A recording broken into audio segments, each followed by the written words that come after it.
darling viewers, it's Jen here at Check Her Joy, and this time I'm reviewing Night Broken by Patricia Briggs. This is the 8th book in the Mercy Thompson series, and I listened to the audiobook for this, which is narrated by Lorelei King. Because this is book 8 in the series, it's probably going to spoil things that happened in the previous books, so I suggest starting with book 1, Moon Calls, if you haven't already.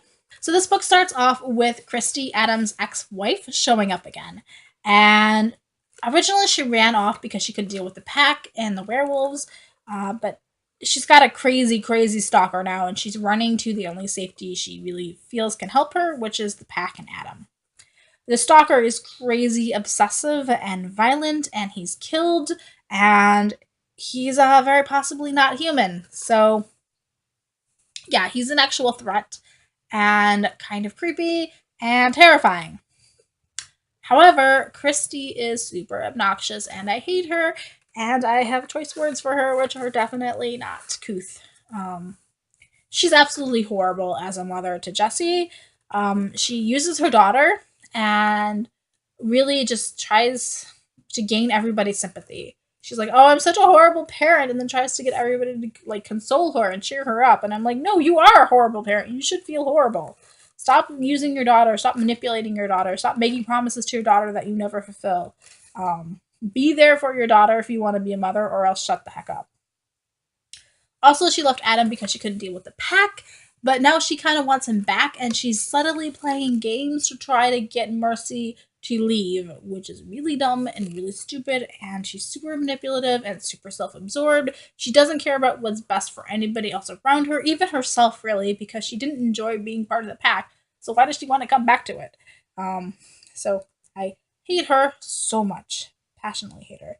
She's playing stupid games like volunteering to cook dinner, making something really elaborate, and then complaining about how much work it was, or kind of hinting that it was a ton of work so that people will be like, "Oh, no, this is great. Thank you so much for doing this." And then kind of turning the pack against Mercy, be like, "Well, why did you make her work? It's her first night here. Why is she making dinner?" And then playing other games like Mercy doesn't really want her in the house, so there's like a bedroom in the basement, but then Christy's like, "I'm not going to sleep in the basement." So she sleeps in the room next to Adam and Mercy, which sucks. And then she goes and uses their shower. Like, there are multiple showers in this house, but she has to use the one that is attached to Adam and Mercy's bedroom and leave her stuff there. And I honestly am surprised that Mercy does with this well. Like, she politely leaves Christy's makeup outside her bedroom again. I would have taken that makeup and thrown it in the trash. Like, I would not be having it. So Christy is basically everything that Mercy isn't. She's very domestic. She's good at cooking and hostessing and making everything look pretty, and she looks gorgeous and cares very much about her appearance, whereas Mercy's a mechanic and constantly has oil under her fingers and grease on her and clothes that are ripped and torn. So Christy's also playing up the fact that she is vulnerable and needs protection for sympathy, and it's just really annoying. So I passionately hate her, and I'm also really surprised that Mercy did as well as she did, taking and handling that, because I would have been like Mercy constantly, like Mercy talks about how if Christy was a member of the pack, how they would settle it, and there would be a fight, and I'm like, you should totally just take her out and punch her or something. You've got like this boxing ring set up in the garage. You should go fight with Christy and show her her place, like, honestly. However, Christy Stalker isn't just a threat to Christy, it's to everybody around him, including the pack. And alright, Christy is human and actually vulnerable, and she's not going to be able to defend herself the way that a wolf would. But also, there are other humans in the story, Kyle and Jesse and Gabe, who are all also human and don't need rescuing and don't need to play the damsel in distress the way that Christy does. So she's useless and obnoxious still. There's also a time when Mercy calls Adam's cell phone trying to reach him because she's in legit imminent danger. And Christy's playing games. She's like, "Oh, Adam's phone. How can I help you? Oh, Mercy, he's really busy right now. I don't think I can come to the phone." And Mercy's like, "Put him on the phone right now." And she's doing this in a room full of werewolves where everybody can hear both ends of the conversation, so they all know what a jerk she's being.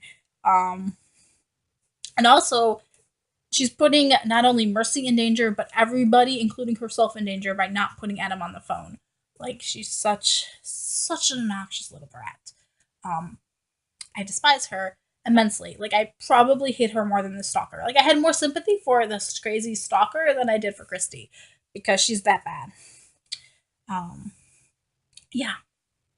There is also another storyline happening with Mercy where she has to find her father, Coyote, to get the walking stick that she entrusted into him back because there is a really powerful, really dangerous Grey Lord fairy wanting it back.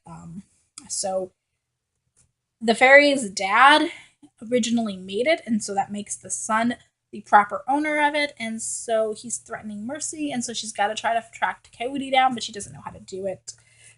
So there's this whole storyline with like trying to find Coyote and trying to call everybody, and in the process, Mercy finds out that she has a half brother who's also a coyote walker, and so Mercy finds out more about her family and what she can do as a walker, and kind of answers some questions that she had, which I really loved finding out more about it, and also finding this family she didn't know she had. There's also a new wolf in the pack who is super, super submissive and doesn't really want to be there, and he adds an interesting dynamic to everything. He also spends time living with Kyle and Warren, and it's interesting to see how their relationship interacts, especially with Kyle, who is not part of the pack and is openly gay and just flouts it, and he's one of those people who just like, if you have a problem with me, that is not my problem.